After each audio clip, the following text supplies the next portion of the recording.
Hello everyone! Ngayon ay magluluto tayo ng chickpea. Ayan, chickpea po siya. Tawag nila dito ay Jessie. Ayan. White chickpea po. Lalagyan natin siya ng pretzels or parsley. Lagyan natin ng basil. Nakahingi tayo kay kuya. 2 kamatis, olive oil, salt, ganun lang. Ayan, bababad muna natin siya guys. Kasi matigas. Pero lalagyan natin siya ng soda, baking soda. Madali siyang umano guys, yung lumambot. Paglalagyan mo siya ng yung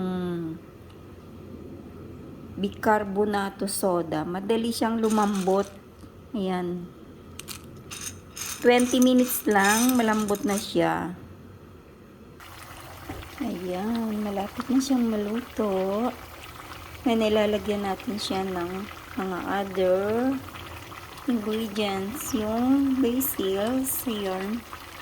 Yung parsley, yan, nilagyan din natin siya ng celery. Yan, ganyan lang.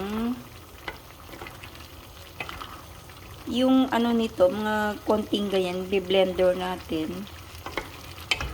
Para maging cream siya kasi hindi naman ito yung creamy na na chickpea. Ayan, mami, lalagyan natin siya ng pasta.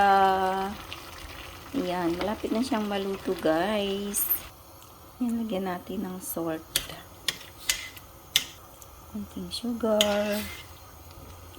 Ayan, luto na. Ganyan lang kadali, guys.